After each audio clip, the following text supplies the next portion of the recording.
Okay, folks, here we go. We're back at it. We're doing it. We're back finally. It's been a minute since we've been hanging out with you all. A lot's been going on this first quarter of the year, but it's time to get back to work. And tonight we are launching our tribute to the Dirty Pair anime. 40 years of this crazy little anime. If you've not seen it, by the way, you're able to watch it for free on Pluto TV. But what we're doing tonight is launching a little tribute to the Dirty Pair, one of the anime that I grew up with back in the old days.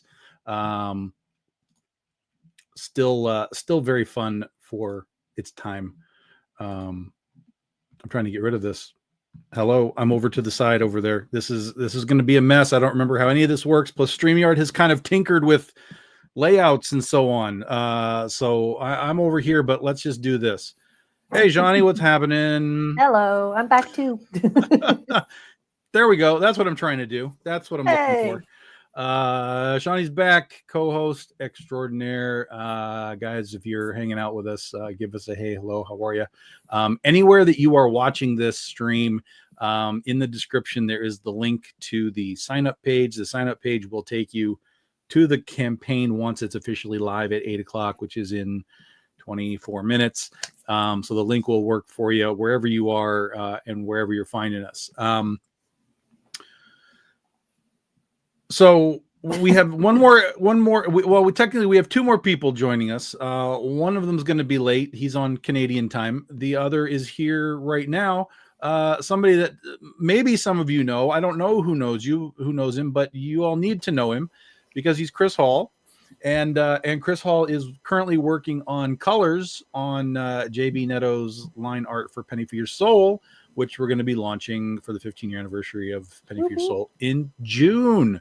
So this is Chris's first time on our broadcast. So I appreciate you having Chris. me. Yeah, thank you. Appreciate you having me. And I gave him like 5 minute notice too. I was like, "What are you doing?" Ooh, I got a whole half hour. I'm on the show. For an hour, yeah. Luckily, I don't have a life, so yeah. Well, you already have one fan and yeah. spokesman right there, Dave. I know Dave too. I don't know Dave, but we're Facebook friends.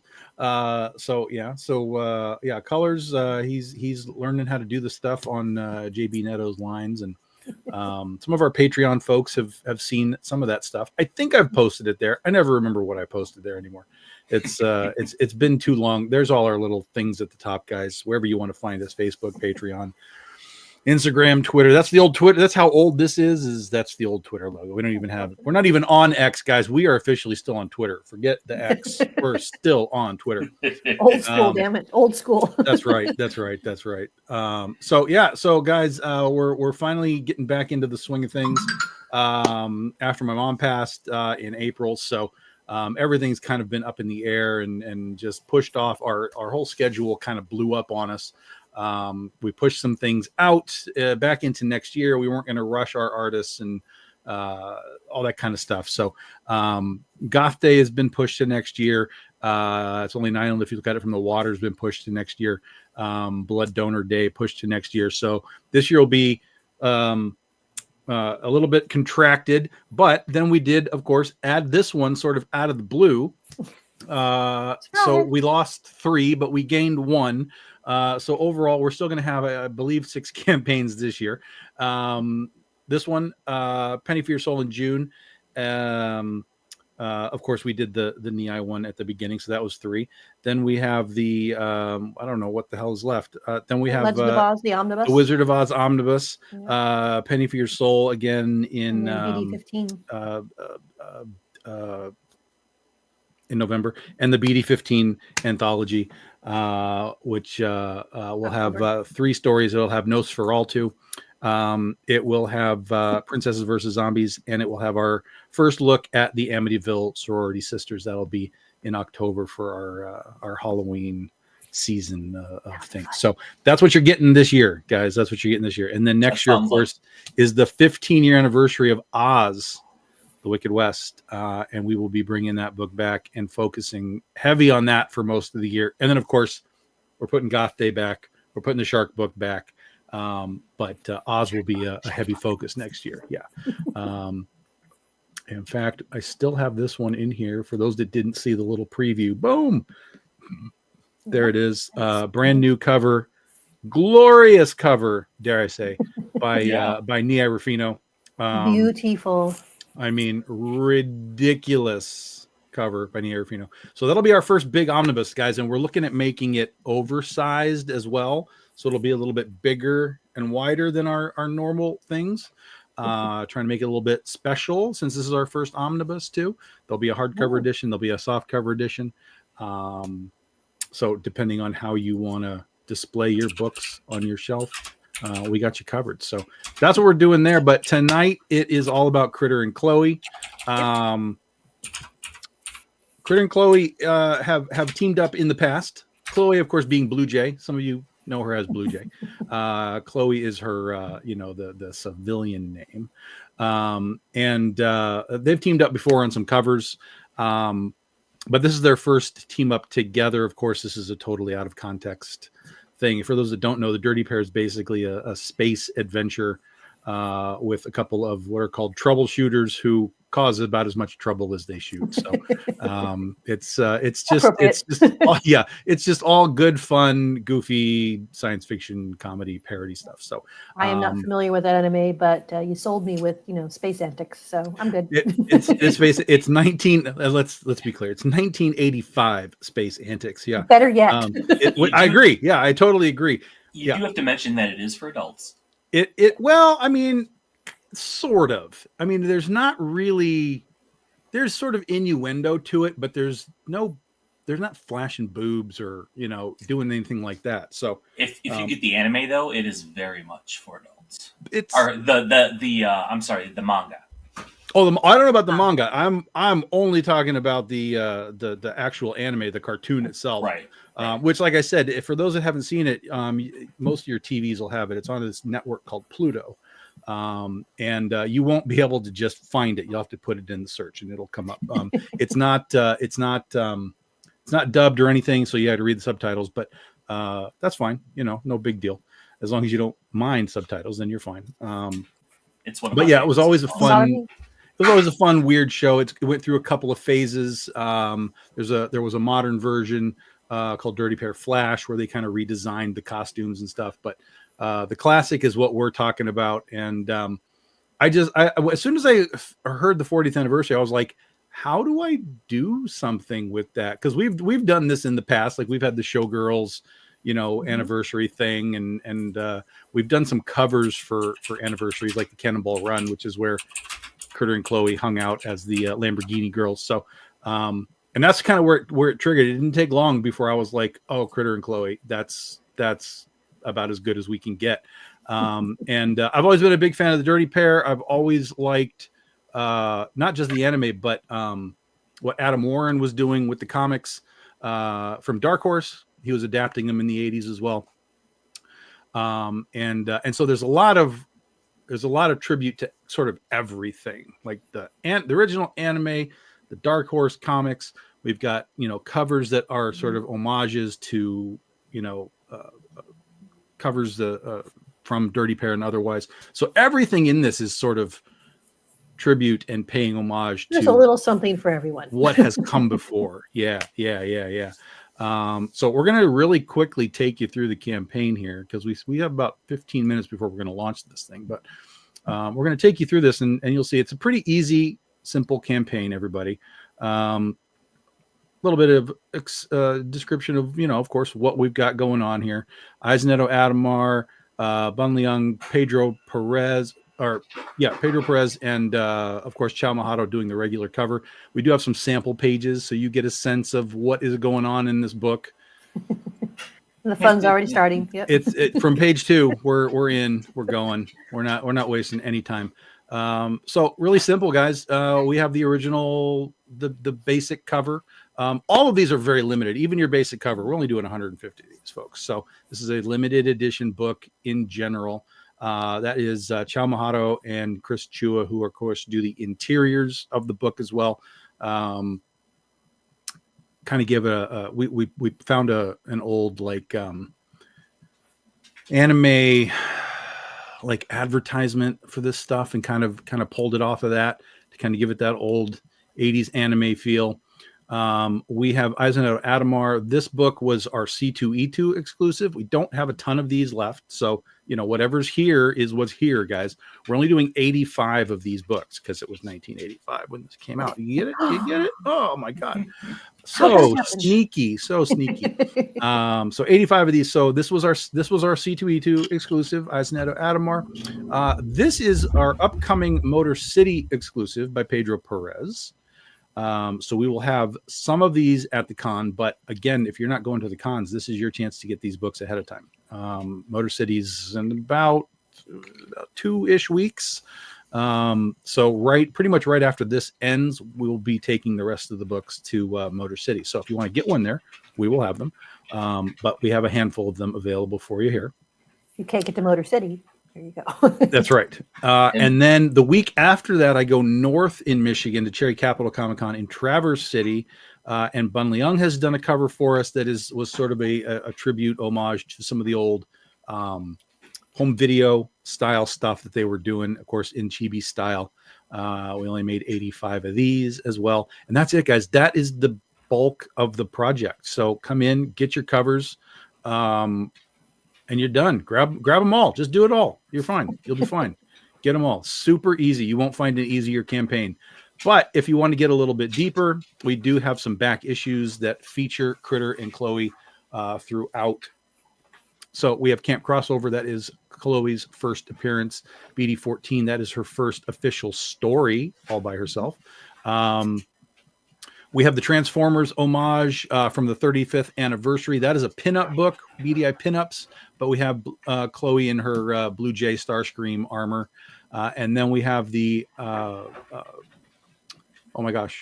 Camp Crossover Skateboard Day variant cover where she's skateboarding with Gail.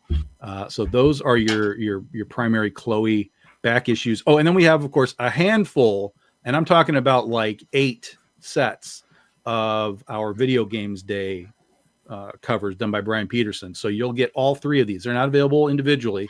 It's a 3-piece puzzle that all goes together. So if you want it, you'll get the entire set.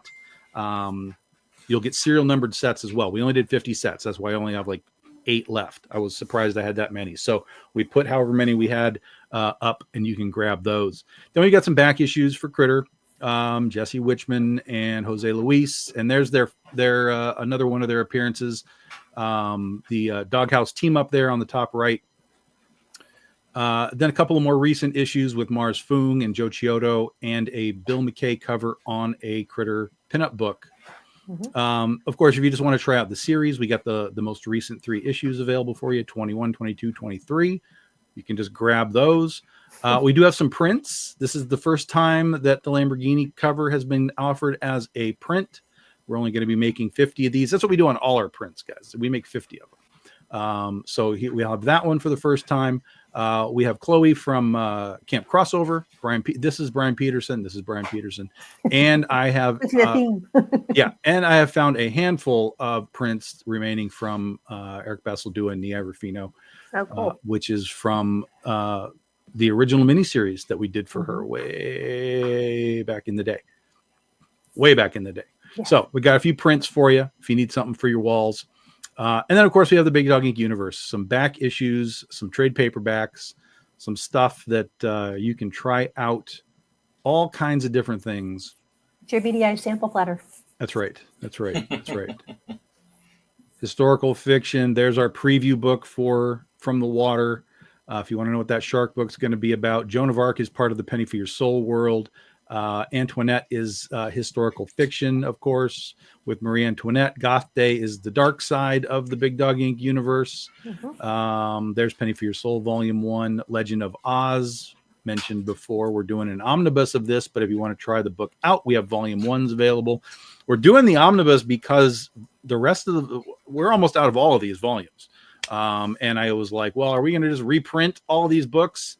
Or let's do something special. And so I figured we'll do something special that'll lead us into the 15-year anniversary next year. So, but if you want to try it out. And Iron Butterfly, of course, is one of the Critterverse characters from the Critter universe. One of the villains, and she gets her own little what we call expansion packs. So this is reprinting her first appearance from Critter number 19. But it also has a bonus 8-page story in the back, sort of a pseudo origin to give you a little background on Iron Butterfly. And guys, that's it. That's how easy this campaign is. It is that simple. Easy peasy. And I'm thrilled to be working on Penny for Your Soul, but I want to know who I have to kill to get to work on that shark book. Shark book is spoken for. Long spoken for, already underway. We have we have a great artist on it, and our friend Nia Rufino is coming on to color it. So it's going to be okay. it's going to be bonkers. It's going to be bonkers. Because I love me some sharks, so that's going to be a fantastic book. I always Oh, make yeah. Tom laugh a little bit because I am actually not a shark fan. It's one of my like a little phobia and everything else. I am so excited for this book. I love the preview. So. I don't know why, but I do. I love it. So I'm excited. I mean, people just look at me and go, but you don't like sharks. But I want this book. Yeah, there's a little close up, guys, of the cover of the preview edition. So yeah, I've long been a Jaws fan. I've long been a shark fan. So this is a special project. I was really bummed that we weren't able to kind of really get it done this year to kind of celebrate alongside the 50th anniversary of Jaws. But such is life, and we adapt and move on. So it'll be back next year. It will be our first ever original graphic novel. It's going to be just a full page, it's 100 pages. Boom, there it is. We're not doing single issues like we've done in the past.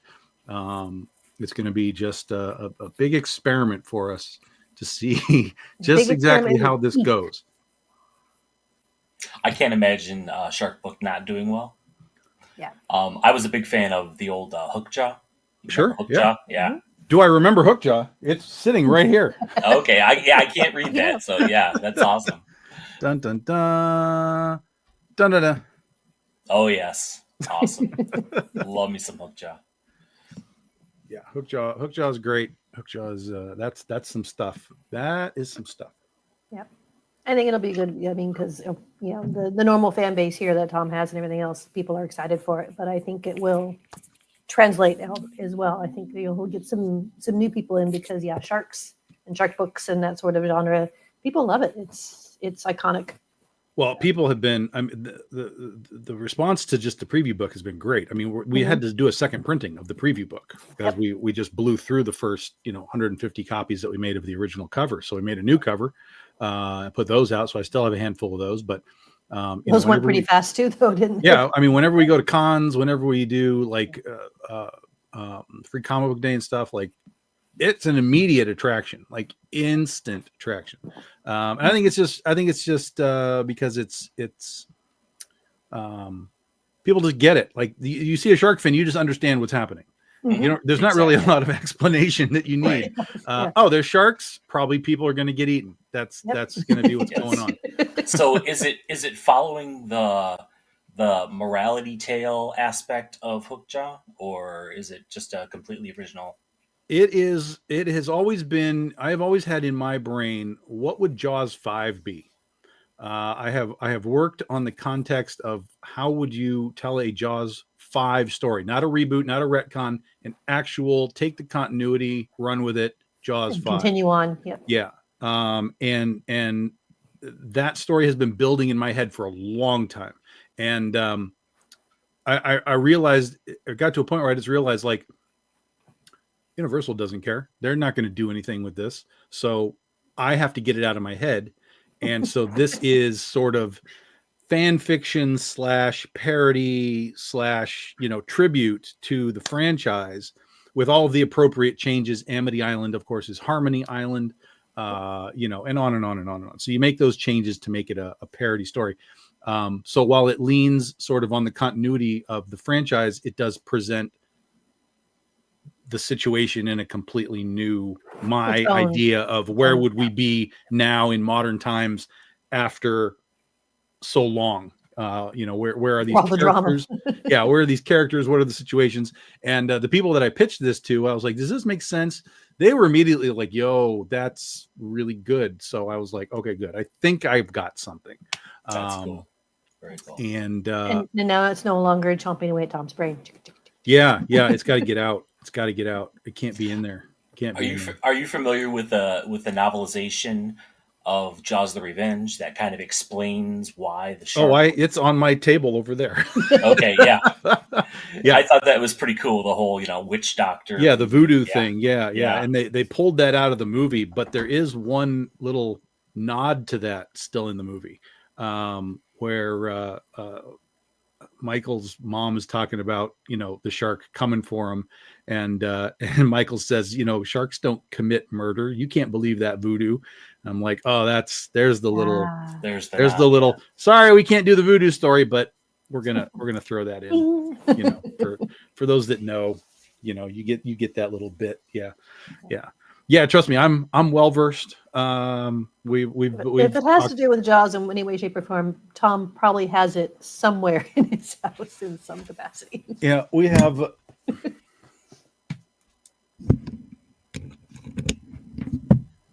Can you hear me?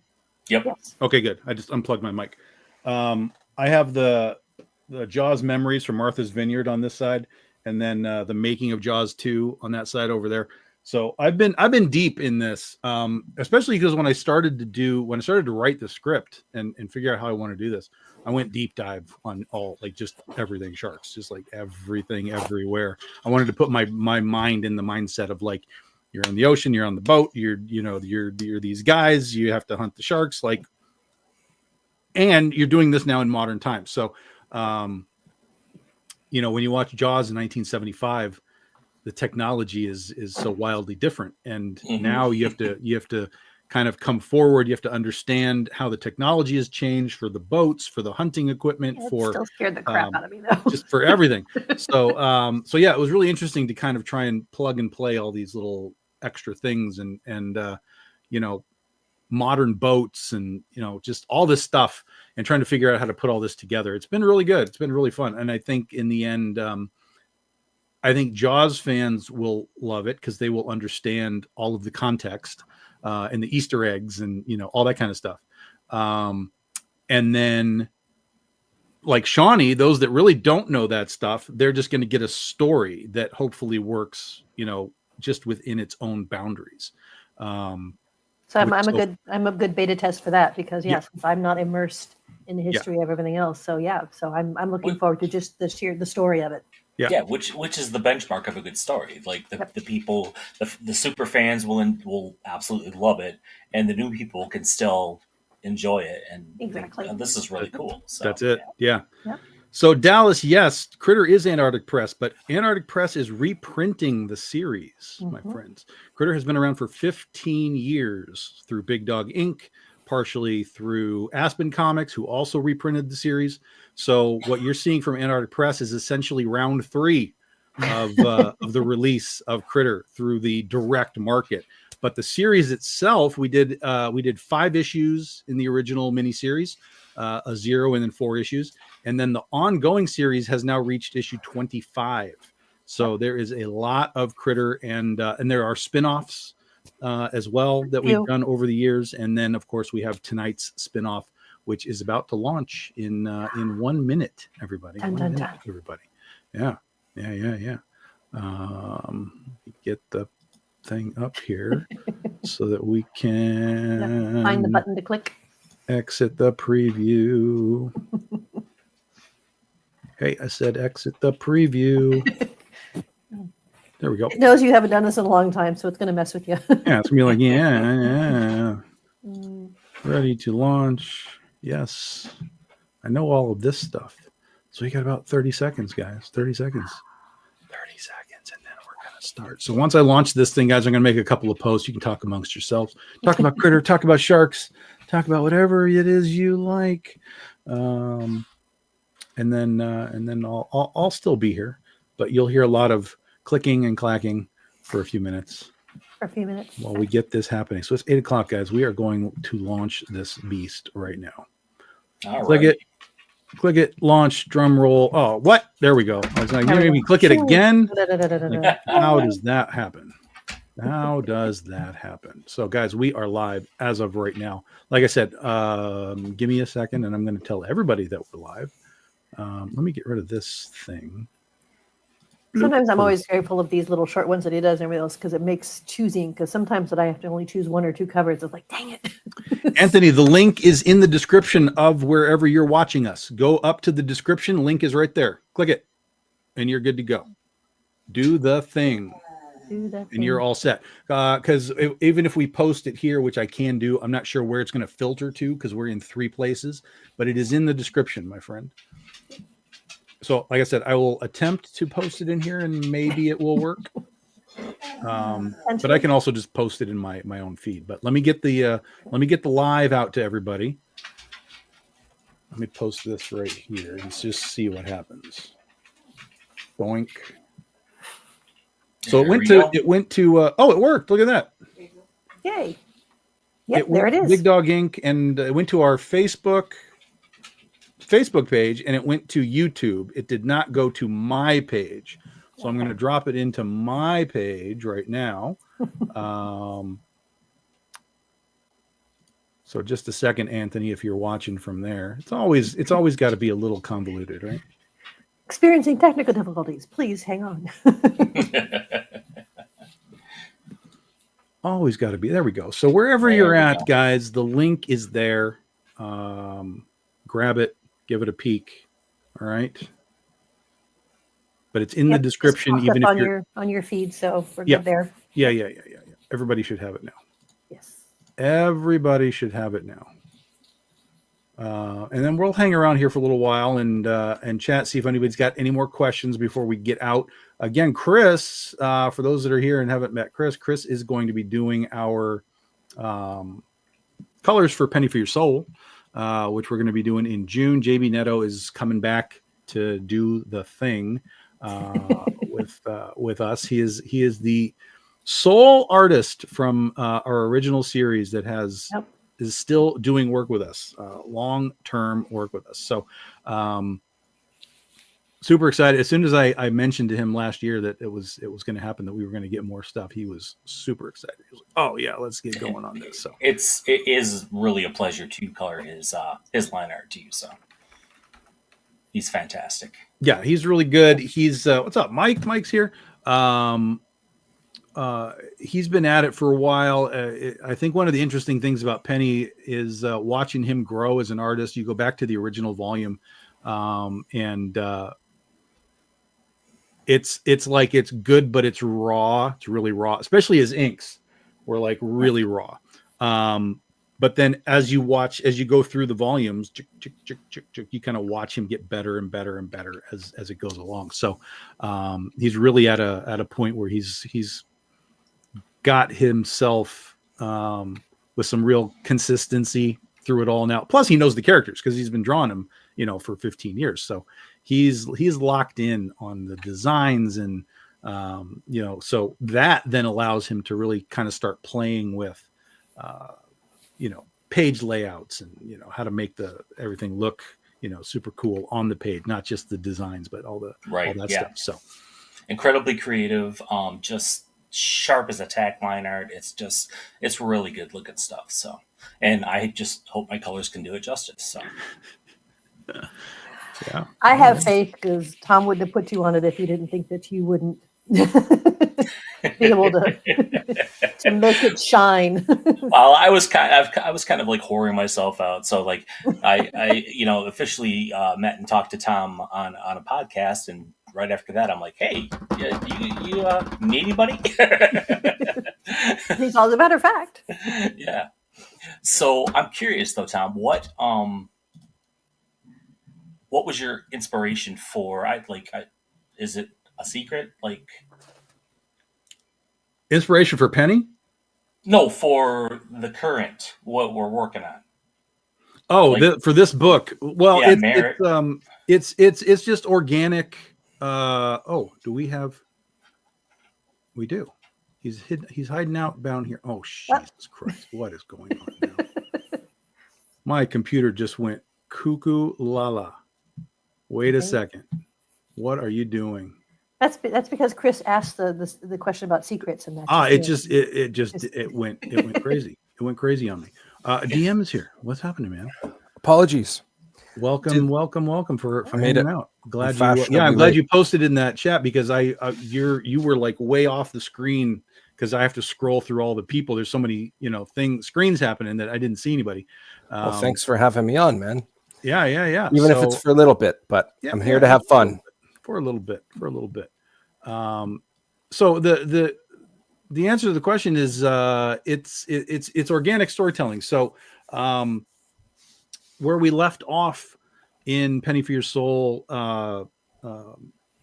the last volume, Pestilence, this is exactly where we're picking up now for this story. So everything that we do from Penny is long form story, even though it's continuing miniseries, 7 issues, whatever. This is going to be 2 issues, but the equivalent of 4 because it's going to be 40 pages each. So it was just the next step of what we're doing now. I similar to Jaws and the shark stuff. When I write Penny, I deep dive into all kinds of theology and just, pop culture references, up like, Da Vinci Code was a big influence on the whole thing, the concept of Jesus and Mary, and all that kind of stuff. So as you read the book, you get those kind of references and Easter eggs and things. But the story is just my story. I've had people tell me like, oh, this is kind of like this book that I read. And I'm like, I don't know what that is.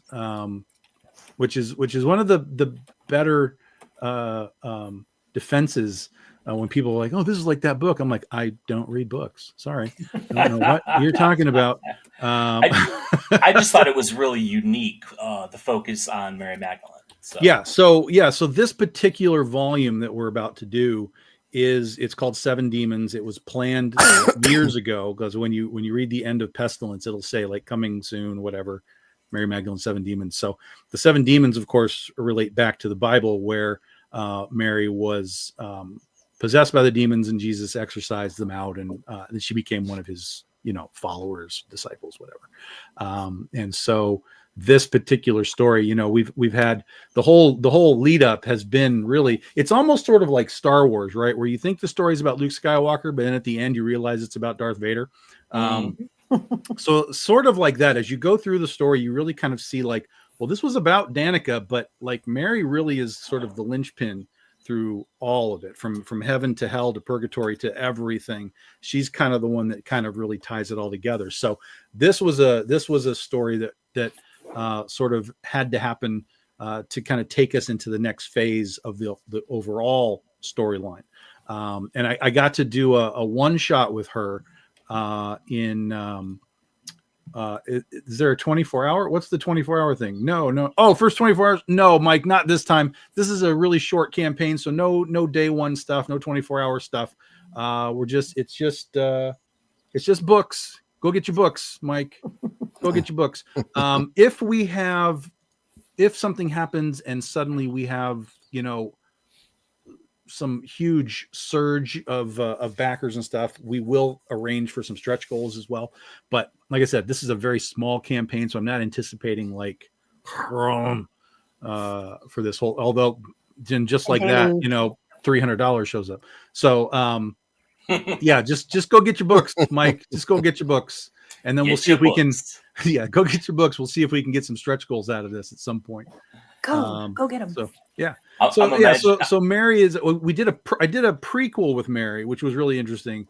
It was a one shot with Mary, and it was Mary Lucifer. It was called The Temptation of Mary Magdalene, which was based on the idea of the temptation of Christ, but it was the temptation of Mary. And so it was Lucifer and Mary, and they had their little, shindig, and then that really was a prequel to the whole thing. And then of course Mary just became, who she became.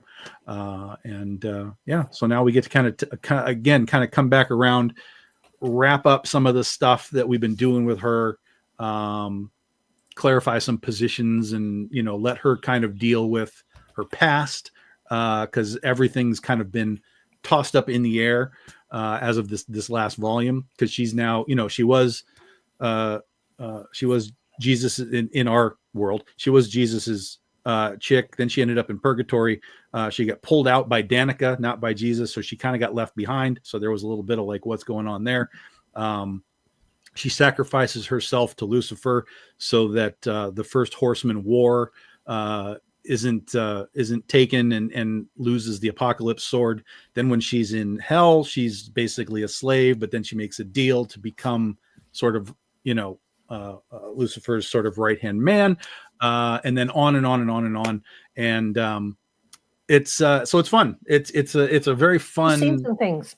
Yeah. It's a fun book. I've always thought that I would catch a lot of flack for it, but I never really have, which is kind of interesting. It either means that I'm doing it right and people are just like, oh, okay, or I'm just not even remotely close to the line that I thought I was at. Well, and for me in my brain, I'm like, well, if I'm not even near the line, let's just see how far away I am, and right, yeah, and just really That's take a what run it a at it. little closer, yeah. That's what it is. It's dangerous because Tom likes his twists. Well, I find theology fascinating, so I'm very excited to be working on this. Yeah, you'll have a good time then. You'll have a good time. I think most of us like it, but I think every now and then people they kind of just not quite sure what to make of it, so they just kind of go with it. So, which is fine. Tom with his get you books. I imagine Tom with a long trench coat going, "Psst, hey kid, I got your comics right here, man. Opens What you up. need? Exactly. What you need, man?" Come here, I got a deal for you. The first one's free. Literally, you can get a free comic at the Comic Cons. We give away Perfect. free comics. You want a free Exactly. I comic? think Hey, that's kid, how you you want a drew free it. comic? Yeah. Like me, and it's like, hey, you want a free comic? Sure. Well, you know what's crazy? It is so hard to give away comics. Like, it is mind-blowingly difficult. Like, hey, you're at a Comic Con. You want a free comic? I don't read comics.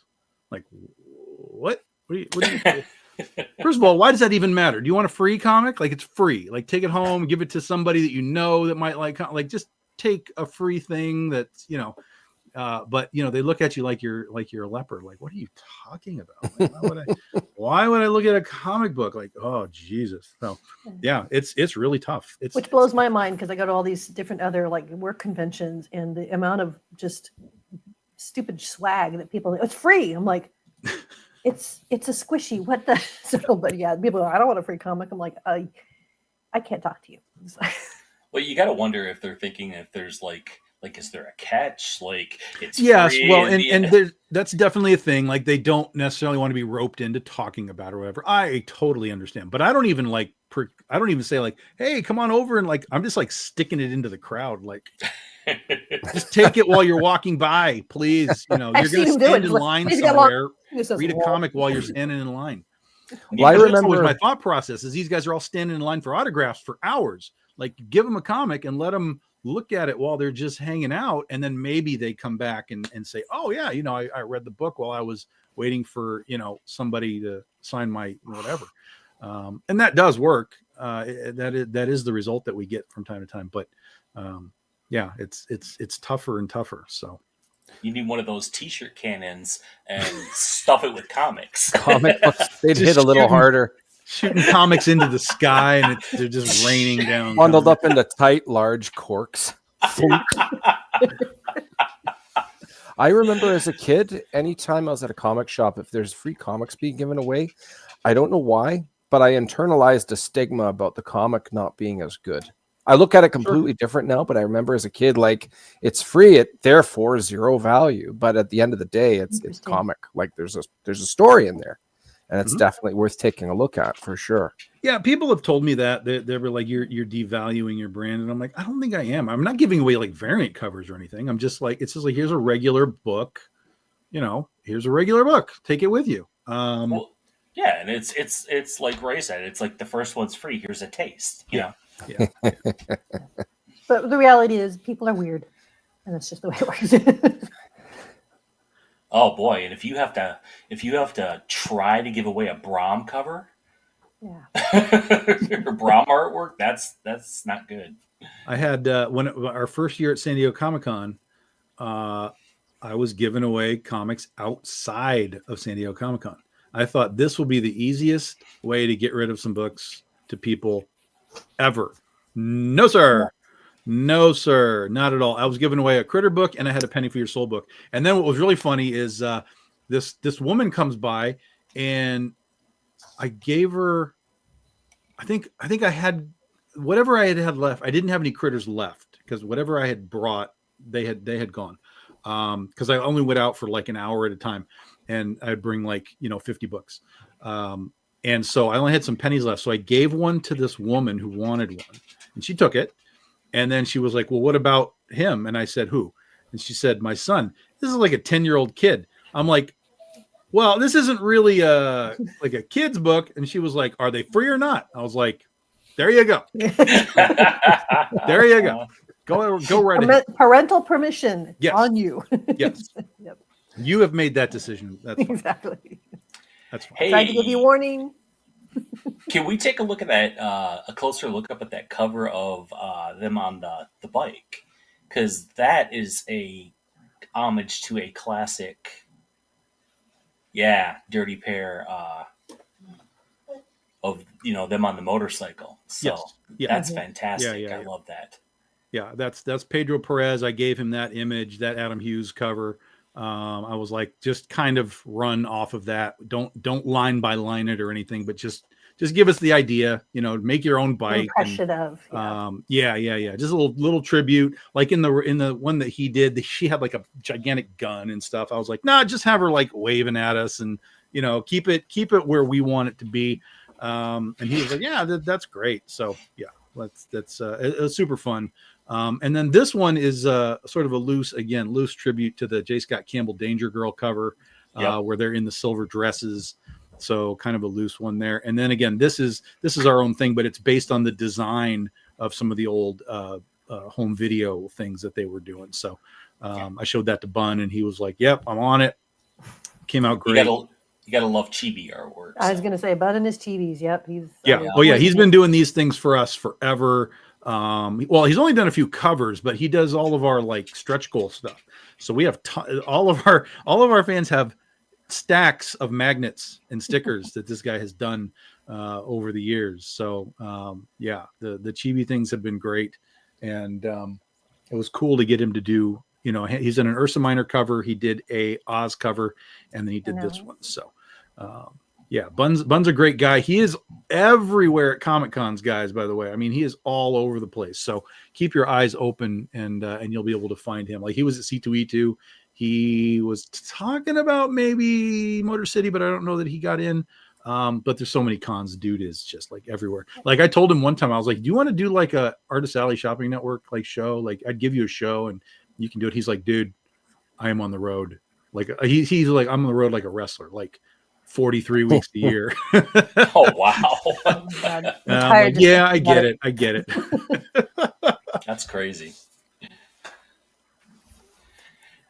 So you had mentioned different cons in Michigan. Like I was only aware of like maybe two, like Traverse City and there's a million Detroit. There's Detroit Motor City. There's Grand Rapids. There's Kalamazoo. There's Traverse City up top. There's Monroe Comic Con down a little south of Detroit. There's the Blue Water Con in I don't know where it is. There's something over in Muskegon that's happening. Like they're all over the place. Some of them are small, like one-day things. But Michigan is loaded up. And then of course you go into Ohio and Indiana, it's like it's just like doubles and triples every state that you go into. It's crazy. Monroe's put on. Is that put on by Gary? Gary Paulette. Yeah. Okay, yeah, cool. Yeah, yeah. I did. I got the honor of coloring an homage to an old cover that and I'm having a brain fart. Faust artist Tim Vigil. Yeah, I got the honor of coloring a Tim Vigil cover, an homage to an older one that he did. So cool. Yeah, Tim's done a couple of things for us. Yep. That's pretty cool to be able to color one of his. That's pretty special. Oh, I tried talking Tim into letting me work or color Faust. Yeah, he let me try out. And for those that don't know, Ray is a writer and a I don't know, shall we say, aspiring dungeon master, something like that. Like amateur. How about amateur? I could take amateur. That's fine. Oh, you play D&D, huh? Yeah, something like that. I enjoy rolling dice. Click clack goes the math rocks, as they say. All right. Very cool. Yes, I have. Right now, I have a 2-year campaign And man, I have a campaign running this month. It's almost done, so we've been on hiatus for it, but I'm looking forward to getting back into that. I think got a lot of crazy stuff going on there with the story. It's basically a shipwreck crew. They took a lifeboat off of a ship that was getting attacked. It turned out the pirates that are attacking the ship followed the lifeboat onto this island, and they're getting chased by these pirates. There's a big reveal not too long ago that one of the players was actually the captain who was mutinied. He was not telling anybody the whole time. It's been a really good plot twister. It's a good time. Very cool. You playing 5e or just 5e? Yes. 5e. Okay, yeah. I play twice a month, and Nice. my DM refuses to upgrade to 5.5. So Yeah, I've never dabbled in 5.5. I haven't heard a heck of a lot about it. I just kind of focus on 5e and have fun. But Yep. Yeah, there's so many different variants of editions. I like homebrew rules. I always find those things interesting. I made up one where, not to get too nerdy, advantage versus disadvantage. If you have both, then you roll 3 and pick the middle of the two. That's my own personal twist, but yeah. My DM. it's going pretty into nerds. For advantage, we just roll 2d20, and the higher one wins. So Right, and then for disadvantage, it's the opposite. But if you have two variables that impose both, I have Right. a rule where you roll 3 and pick the middle kind of thing. that's cool. I had a Very cool. professional dungeon master tell me he was impressed by that. That shows how my level of nerd, loser, or coolness, depending how you look at it, is. And Tom and Shawnee, It's are like, just "What in Canadian, the Ray. hell It's are you not talking nerd, about?" loser, or cool. No, It's that's just a Canadian. Californian that told me this. A Californian. I mean, the initials and mailing is the same. It's CA, and Canada's CA as well. So maybe there's a correlation there somehow. There's a correlation. We'll take it. Yes. Yeah, done. I like it. I know just enough to be dangerous and I mean, but it's it sounds like so. Yeah, family played and everything else, but so I can follow along, but I Right can't on. explain anything. So, Tom, when is Big Dog going to do a Dungeons and Dragons style? No, trust me, I have been hardcore recruited by Ray and Chad. Mr. They have been trying to get me for like a good couple of months. We have a professional who's voice acted for like William Shatner. If you guys know the kids show Talking Tom, he was actually Tom's voice, and he's going to play in a tier of mine. And we've been trying to bully Tom into it, but he won't comply. He's too cool for us. It's saddening. It's a lot of fun.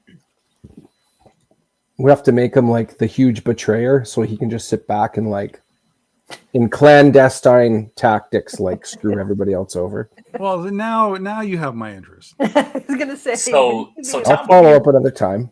Tom would be a rogue then, of course. I don't know. I said this as a joke. What we do is I make him an Aarakocra, which is a giant bird person, but I make him a bald eagle, and his feathers would be red, white, and blue. And he'd be an artificer, so I can justify giving him an AK-47. And the caption would be, "Every action is a free one, the Aarakocra." Oh, that's hilarious. I think Tom would just have a heyday.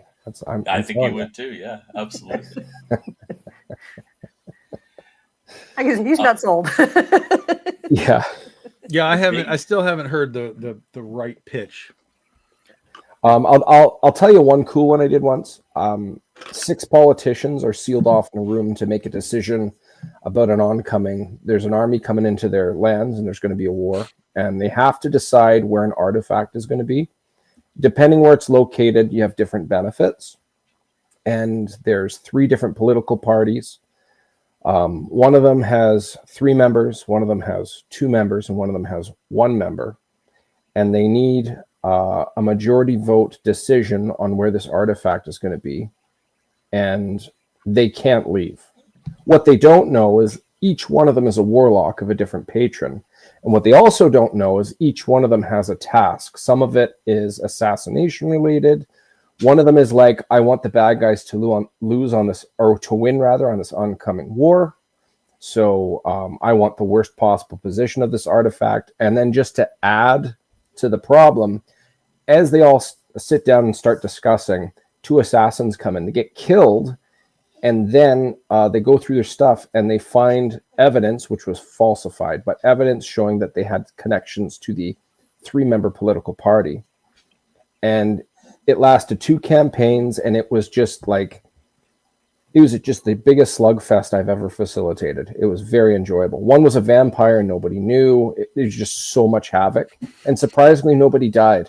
At one point, 4 people were like, if we agree on this, we get to leave? Yes. Okay, we agree on this. And then that was the end of the game. Great opportunity for role playing there. Oh my goodness. It was funny because a lot of setup up front, but after that, it was all them. It was a very good time for facilitating. It was a great time. I enjoyed that one a lot. I'm actually really surprised nobody died. Yes. Yeah, me too. I was beside myself. They had people summoning elementals. And wahahaha. Yeah, like one was a vampire. Another one was told there was a vampire, but didn't know who it was. And they had a lead on to somebody else. I don't think I could completely justify it. I'd have to look up my notes and break it all down. Like, very wild, but some really cool twists in it. It's a campaign complex math problem. Yes, with a lot of unknown One of these people variables. is a vampire. So and so is not a vampire, but everybody else is like. Yeah, it's almost algorithmic. Yeah, a lot of if and thens. But yeah, man. Am I allowed? A lot of fun on the campaign. So Yes. Am I allowed to give a couple sentences about my current campaign there, Tom? Sure, yeah. Ray's gonna just be here for a little bit. He's doing like I was saying before, he's a writer. He's got his own book. He's on issue 2 of his book called Madcaps. He's going to be on some shows pretty soon, I would assume. I got to jump onto one in 3 minutes. Yep. And then I've got another one that is 2 hours from now. Yeah. Basically, the Madcaps is a 3-issue miniseries. It's about 4 friends that meet up in their hometown, and their reunion's interrupted by an undead outbreak. The outbreak is shut down. One of the 4 members is inclined to believe that the outbreak has something to do with a local drug issue. And by the end of the night, there's a lot of weird things that happen. Yeah, it's like I said before, it's the Hangover with it's the Hangover meets The Walking Dead with yes, wrapped in the chainmail of Dungeons and Dragons. Yes, it's actually based off of the first homebrew campaign I ever ran. The better part of 15 years ago. I took out the characters that the players were playing as, and I injected my own characters. And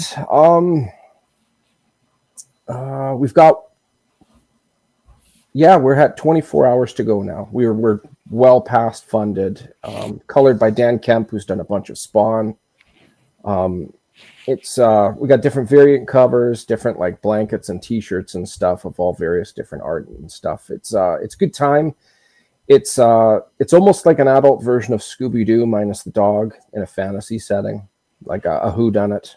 And once issue 2 is fulfilled, I'm going to get right into getting number 3 done. This is my first time on the creative side. My interior artist, Victor Medina, he's very content with my script. He says he finds it very easy to work with, which is nice to know. Lets me know I'm at least somewhat stepping in the right direction, I think. So two funded comics down, 1 to go, and then we'll make a plan and go from there.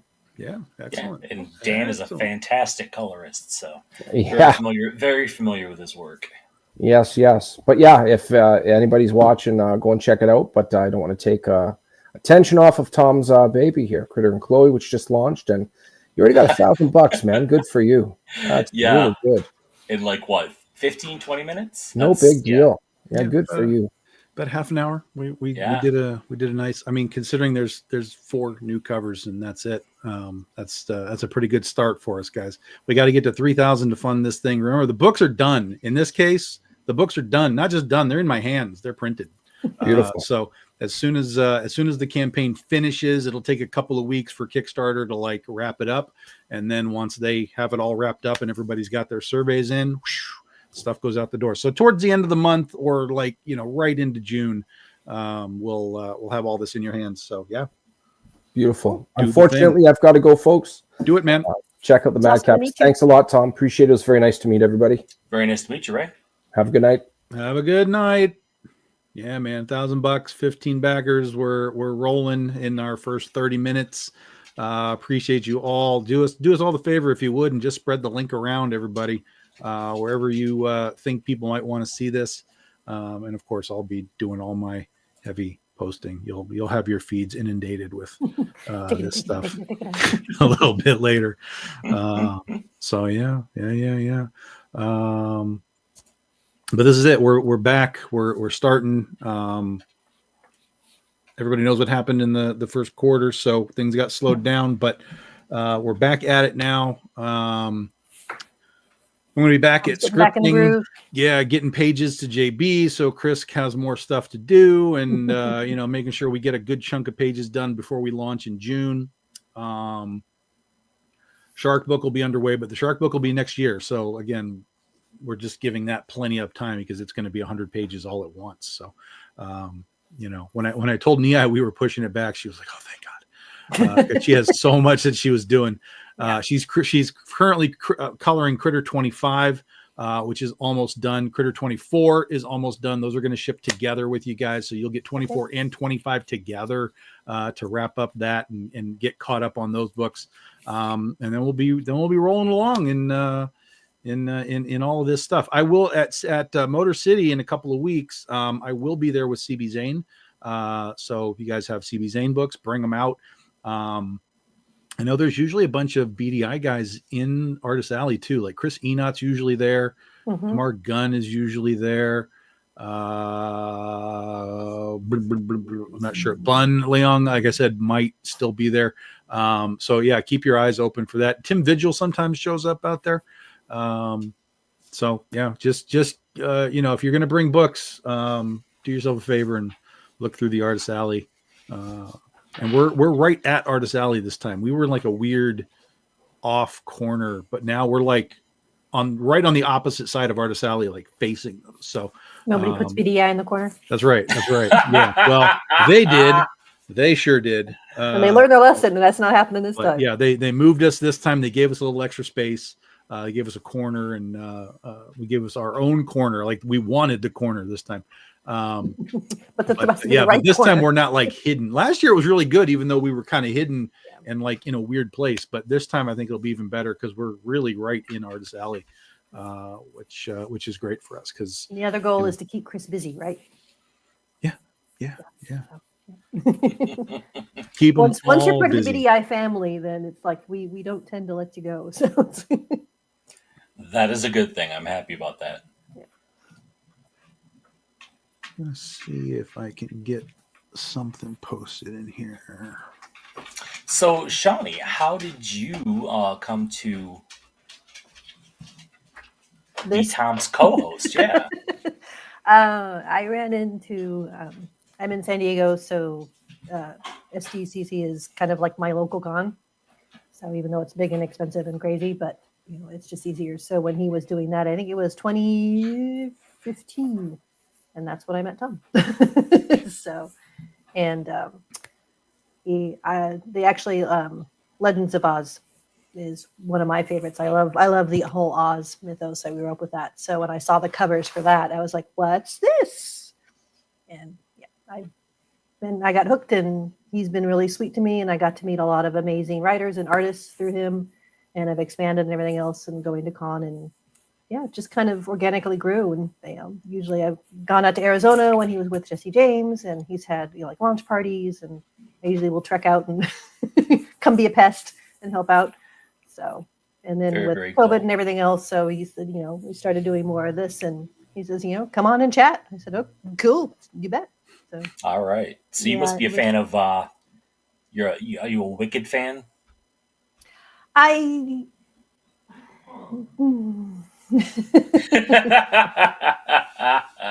Yeah, I read the book when it really came out, and I really enjoyed it, and I appreciate it. Never saw the Broadway show and everything else. I did see the movie.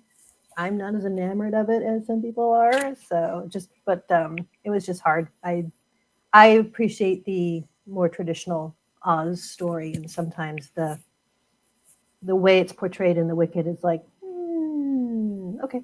I appreciate the talent. The talent that they did in making it, the special effects and everything is beautiful.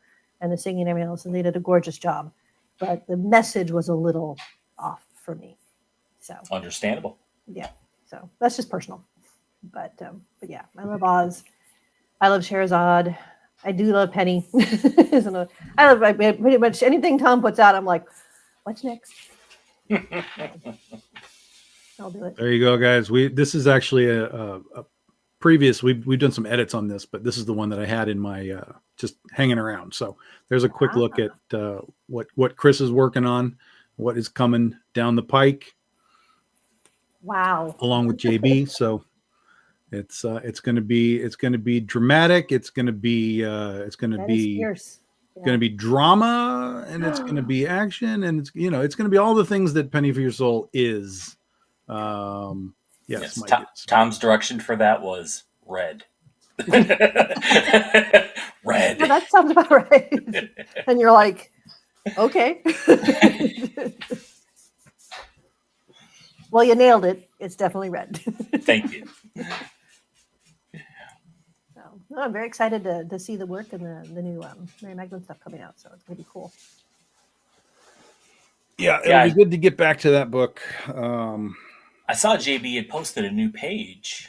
No, he's posting old pages. He knows better than to post anything without me saying you can post that.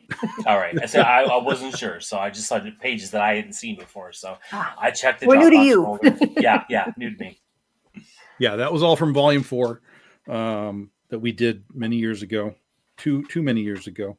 But that was when we were kind of really attacking Kickstarter for the first time. We went back to Penny for Your Soul, did that volume over the course of a couple of years because it was 7 issues and we were doing one at a time. So it took a while to get it all done, which is why we've modified the system now to where we do, like, even if it's a 5-issue arc, we do like 20, 40, 40. So we can get it 5 issues in the span of 3 issues. We can get it moving a little faster. So this would be a 4-issue miniseries, just like we did with Joan of Arc, but we're going to do it in 2 and 2, so we can, just get it done. Back in the day, it was row, you bastards, and now it's like we got the motorboat speed. So that'll be the same thing with Oz next year. We'll have a 20-page in January, and then 40 to wrap up the arc. And then 2027, if 2027 is one of 2 things, and I haven't figured out which one it's going to be yet, because there's a possibility that I might take some time off and go to film school. I've been that's been in my mind for a long time. Okay. But the thing is that if I do it, it's literally film school. It's like a full year of, time of doing it. And the only problem that makes it so that I would have to take some time off really is that it's over in Detroit. And so I can't do like 2.5 hour commutes. It could be 5 hours driving every day. So I would really have to be like there. I could come back, to the house for the weekends and, things like that. But I really would have to be there and putting the time into it. So if I were to do that, I would have to sort of par down what I would be doing. Now, the opposite side of that coin is batshit crazy. Let's go insane in 2027 instead. And that is a possibility. But the plans that I have for that, if we were to go that route, require a lot of extra things to happen to kind of be done properly. But I've talked to some people about it, and they're kind of like, yeah, that makes sense. So we'll see. It's going to either be truly all in, or it's going to be a step back so that I can go to school and come out of that with some bonus skills to try and put some of what we do on the big screen or the little screen or some kind of screen, because we've had some producers talk about wanting scripts and pitch decks and stuff for Princesses versus Zombies. We have people actively asking about it. And I'm like, oh, okay, yeah. So we're going to do that. We're going to definitely get it floating around. But at the same time, even if someone does take it, I'm going to want to be on set and watch what's going on in some capacity. And I'd like to have some. I have some general knowledge. I've been on movie sets before. They filmed a movie in my comic book store, and they let me hang around and bother everybody. And so that was fun to do. But so I have some general concepts of movie sets and how all this works. But I'd like to have a little bit more and More detail. when I'm that way when I'm on set, I really am kind of super absorbing it all and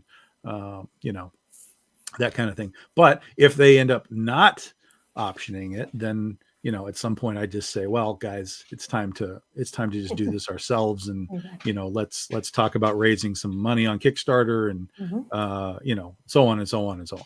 So, and then I'll be kind of like ready to do it, at least theoretically. So So the long and the short of it is Tom does not know how not to be busy. Right. And the only way that he can take a quote unquote step back is by being busy with something else. Is by being busy with something else. Exactly. Where are you thinking about going? There's a school here in Michigan. It's in Troy, over by Detroit. It's a school that's been around for quite a while. And I've been looking at it for a while. I was like, hey, film schools in Michigan, where are they? And of course it's over there. Couldn't be in Grand Rapids. That I could like swing 45-minute drive, but no, it's in friggin' Detroit. So that's a little far. But yeah. So I'm an alumni of Full Sail.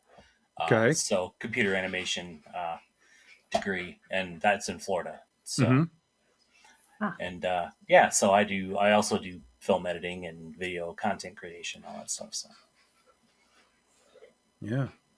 It's a whole thing that I just don't know enough about. I watch a lot of documentaries and stuff, and how like there's some great stuff on Tubi where guys are talking about making like micro budget movies, and like truly micro budget movies. Like, hey, we got $500, let's make a movie. And then they were talking about like how they get it on Amazon and stuff, and I'm like, God damn, this is like a world I didn't understand at all. So I really want to kind of dip my toes into it and at least have this. I feel like the way that I write, and people, and we've talked about this on the shows before, people that read my books will tell me that everything feels very cinematic. And I'm like, well, it's good because I'm basically writing all this stuff as if I'm blocking out a movie, like on purpose. And so the fact that that's coming through, I'm like, oh, that's great. People are feeling it. They're sensing the beats. They're feeling the pacing is right. So I'm like, okay, good. That's step one. Now, can I take that and actually step behind a camera and then translate my thought process of like, here's the script, into the visual sense of it. So, and I don't know the answer to that, but I feel like I could learn it. I feel like I'm a visual storyteller. So if I were to go to school for it and really sort of put myself into it, I think it would come out really well. And it's crazy, like places like Tubi and I think Plex and Netflix and stuff like, and Amazon, they're actively looking for, content. So, well, yeah, Amazon. One of these guys was talking about how Amazon has like just like a page where you're like, okay, upload your movie. Like, tell us if you want to charge for it, and tell us if you want to make it free. Like, and then just load it up. And I went and looked, and I was like, God damn, it's sitting right there. That's wild to me. So, yeah. I figured, because I looked at the curriculum, and like during the course of the year, you'd be making basically like 3 movies, not like features, but just like 3 sort of little movies. And so I was like, well, I could just make Princesses versus Zombies for my movies. We'll just do 3, just kind of focus on 3 of the characters and be like 3 little movies. And then, and then at minimum, we'd come out of that with like stuff that we could then, that's basically like, what do they call it? Sizzle reels, right? Where you could just kind of show stuff and be like, hey, look at this. This would be like really cool if you made it with like $10 million. Like, Exactly, you a know. bigger budget. Right? Yeah. Yeah, that's cool. And zombies are hot right now, so. Yeah, well, so are princesses. I mean, you know, it's trust me. Listen, we talked about like the short times, right? So princesses versus zombies back in 2020 was a shot in the dark. That I was like, I don't know if anybody cares about this. We did a 69-hour campaign. It was basically 3.5 days. And you know, I was like, here's a 0 issue. Do you care what this is? And it went the answer was emphatically yes. Yeah, it went bananas. And then the following year, no, that was 2019. Sorry. And then the following year was 2020. We put out the #1 issue right as COVID was going crazy. And everybody was like, you can't launch a campaign right now. I was like, well, watch me. And it ended up being our biggest campaign ever. In backers and in money and the whole thing, and it just we're exploded. all sitting at home going, what the hell do we do? Yeah. And so now when we take it to cons, it's like the sharks. It's like people immediately understand what they see. It's like, oh, that's like sort of Cinderella, and that's sort of like you know, Snow White or whatever. But they're like chopping zombie heads off, and they're oh, that's awesome. So even little girls, like they see the big banner, and you know, they're just like, oh, look at the princesses. And then you don't know what the parent's reaction is. Parent's reaction is either like, oh, that is cool. Or it's like, oh no, that's not for you. Like, hey, it's 50-50 after that. Yeah. Two great things that go great together. Exactly. Yeah. So that's sort of the background plan right now. We'll see how all that goes. But if I want to go to film school at some point. But if it should happen that somebody decides to, you know, option it and run with it themselves, then I'll let them kind of do that first, and I'll focus continuing on the books. But one of the books for this year's BD15 anthology is an expansion of Princesses versus Zombies. We're going to do a story that everyone has wanted to write. All the writers that I know are like, yo, I got to write that Pocahontas character. I'm like, no. Not until I write it. What are you talking about? So so this year the one of the anthology stories will be Pocahontas, and again the whole costume shtick is Pocahontas if she was a vampire.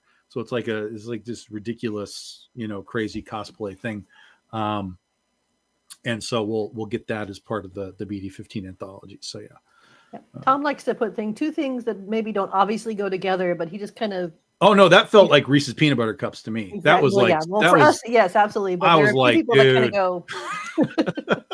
that was like how I pitched it to Jesse too. I was like, so look, it's Pocahontas, but if she was a vampire, and then he ran with it because of course Jesse designed all the princesses for us, so he just took it and ran with it, and then she's become. I mean, they're really everybody likes kind of everybody because they're all so completely individual. I think that's one of the coolest parts. Is none of these characters really overlap. And so oh, I love Freddie. Hi, Freddie. Freddie, did you get your books? Get your books, Freddie. Yeah, so everybody just kind of I think the writers vibed in on Pocahontas like really quickly because I just had people being like, I want to write that. I was like, no, this is mine. You don't get to write what I do. It's mine. It's mine. But then like Freddie always talks about the back and forth between Mrs. White and Cindy. Like he really likes their, you know, unique back and forth and that kind of stuff. So I think that's the greatest part of the pitch to Hollywood is like, yeah, it's a zombie movie, but it's like a character piece. These are character sets that are so unique to each other that you can really have great interaction, but you can also kind of have great sort of like standalone moments for them too. So right, yeah, exactly. I think that's the best part of the whole thing. Yep. It almost seems reminiscent of what was that novel? The like one of the great novels with Pride and Prejudice and Zombies. Yeah, zombies. Yeah. Yeah, so mine's better. Of course. Of course. I would agree. I was going to say I like Tom's better. See, we already sold one ticket right there. I'd watch it. One ticket is sold. Yep. And then what we should do is have it, have it go to the Man's Chinese Theater, and part of the shtick would be having like zombies come and put their hand in the cement. You know what I mean? Like you could have people watching the zombies put their hands in the cement and stuff. Like just get really weird with it. Just get weird with it. Like stop worrying about like how real things are. One hand stays. Or you could do one of those shticks like I can't remember his name, the director who like the chiller, and he would have like the seats buzz. Yeah. And just have like zombies crawling under the seats and scaring the crap out of people. Yeah, they did a movie about that guy. Indirectly, they didn't use him directly, but it was called Matinee, starring John Goodman. Oh yes, okay. It's a great old movie. Not an old movie. It's a great, like maybe late '90s movie. I love it. It's super good. But yeah, it was about him doing buzzers and doing weird theatrical theater stuff, which was fun. It was a good movie. Immersive in 4D before immersive in 4D was really part of it. Yeah. They were doing all kinds of weird crap back in the day. So yeah. But yeah, no, I think it would work well. I just have to find the right person who gets it. And I think that always the challenge. it is the challenge. I mean, I know a producer who's talked to me about my stuff quite a bit, and he's like, yeah, but it's all girls. And I'm like, what world do you live in that you don't understand? This is, this isn't like, we're making fried green tomatoes. This is like, action. All of this stuff is like action girls in whatever capacity, the books are. You got, Dorothy Gale with ruby bullets shooting flying monkeys. Like, how do you not think that's awesome? Like, that's the pitch. Dorothy Gale has ruby bullets and she shoots flying monkeys. What else do I need to tell you right now? Hey, like, besides, who does not want to shoot flying monkeys on occasion? I mean, my God, if that didn't sell it, you should not be in Hollywood. Right. So, that's the thing. So I have all the pitches, but he was just like, yeah, just girls. I'm like, yeah, dude, trust me, we're fine. But he's been really struggling with it. But then I got other people that see this stuff and they're just like, yeah, send me that. I want to see that script. I want to see that pitch. I want to see what this is. And I'm like, okay, cool. I'll hand it to you then, instead of the guy that I literally know. it'll go from comic to movie. And then it'll be the musical. Yeah, right. Yeah. There you go. Yep. Isn't that the natural progression? Right. Yeah. Yeah. Well, guys. Somewhere shooting some zombies. Well, we had what's crazy is we had Legend of Oz almost sold as a TV show. Like we were talking about who to cast as Dorothy. Oh, wow. And Catherine McPhee came up. This was many years ago, like 10 years ago. Catherine McPhee came up because she had just come off of Nashville. And so she's a singer. And what's really funny is when she was on American Idol, she sang Over the Rainbow. And so we were all like, Catherine McPhee, like she was borderline on sort of the age bit, but we were still like, that could really, really work. But we just couldn't get the studio heads to, green light it. So here we are. They were like, Westerns don't sell. And I'm like, here I am like 10 years later, like everything's a Western. We would have been at the ahead of that wave, like just cruising, but oh well. Yeah. It's all hindsight, Oh yeah, we should have got that. 2020 vision. Should have got that. Yeah, you should have got that. Yeah, I agree. Okay. I agree. So guys, we've been doing this for a minute. Let's let you go, and I'm gonna get busy on punching this thing around. We've already got $1,200 here. Remember, folks, this is a really easy little campaign. You can get all 4 covers for like $100. Like it's super simple. That's a steal. You can get in on all the kind of back issues. We have back issues for the characters. We have Big Dog Inc. Universe stuff. If you want to try out some of the other books, Penny for Your Soul Volume 1 is in there. Get yourself ready for the launch of Penny for Your Soul in June, the official 15-year anniversary pop featuring that guy right at the bottom, Chris Hall, doing colors on JB Neto's returning line art. And then we're going to be at a bunch of cons coming up May and June. I actually just heard from Heroes Con today. So I may actually be going to Heroes Con for the first time in 10 years. So that's a possibility, guys. I will let you know if that works out or not. But they did send me information today. I thought I had been completely ignored considering it's like 2 months away. But they were like, okay, come on. Very cool. You're Guess like, you okay, can- we'll see. Guess you could come if you wanted to. I suppose. So yeah, so maybe we'll see. I don't know. But Motor City, C4, Cherry Capital, then Oztravaganza first weekend of June, and then Albuquerque the end of June, and then if I do Heroes Con, that's the week before Albuquerque. So a lot going on in May and June. Then July off. We're going to do the Oz thing in late August into September. That'll be the Oz Omnibus. And then October is October's the BD15 anthology. And then November will be Penny for Your Soul to wrap up the 15-year anniversary. That's the plan, assuming it all goes as planned. Very cool.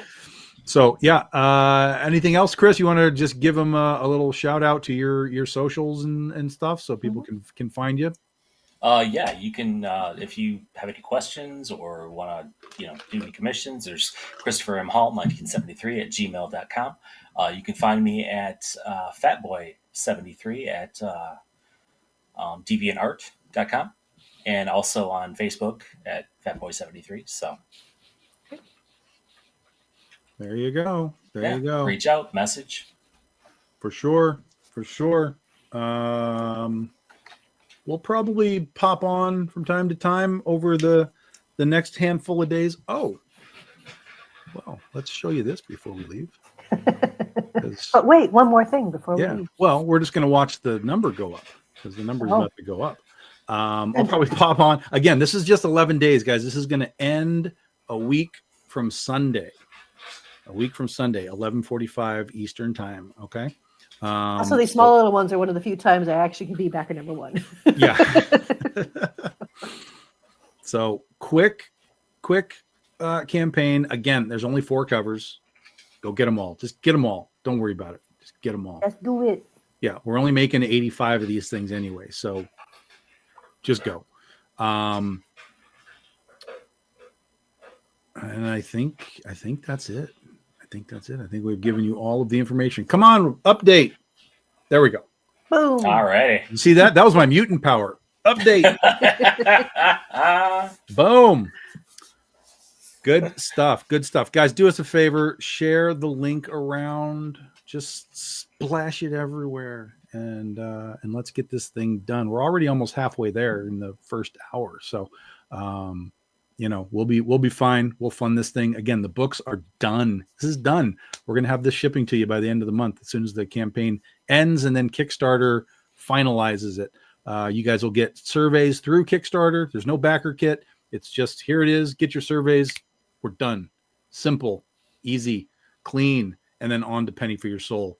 So like I said, we'll probably jump on live a little bit through the weekend here. I'm going to be at Dan Mendoza's thing this weekend. It's Free Comic Book Day this weekend. But I'm going to be at Mendoza's event in Jackson. So he's there. Bill McKay, Drax Gall. I know Sun Kamanaki had to cancel. I don't know. There's like 8 or 9 artists down at Dan Mendoza's thing. So if you are a Michigan-ish local down towards Detroit, kind of at the bottom, he's got his own Still Ill Comics thing happening this Saturday. So I'm going to be there chilling with those guys this weekend. So if you want me to sign books, if you've got Dan's done a whole bunch of stuff for us. So bring all your Dan books and all. I'm happy to sign them as well. Sounds like fun. Yeah, for sure. All right, guys, that's going to do it for us. 22 backers, 1,400 buckaroonies. We're basically halfway there. We're going to easily fund this thing. Again, if we get a wave and it just surges past the 3K, we'll create some stretch goals as we go along. I just don't know what to expect. I mean, we haven't done anything in so long, and the marketing has been weird, and I've been almost radio silent of late. So thanks for everybody who has dropped in already on this campaign. We really appreciate it. We want to make great books for you guys, and like I said, up next is Penny for Your Soul, the big book for us, Penny for Your Soul this year, and that'll be in June. So we're gonna let you all go. Thanks for hanging out tonight. Thanks, Chris. Thanks, Shawnee. And like I said, I'll probably come on live, a handful of days from here and there until this thing is done. So if anyone is interested in coming on and just talking comics and anime and whatever and Jaws and sharks, I don't care what you want to talk about. We'll figure out what to talk about. Just hit me up. You're welcome to join the stream. And then we'll thank you, Mike. Always great to see you, my friend. Yep. We'll see you all when we see you. Bye-bye. Bye.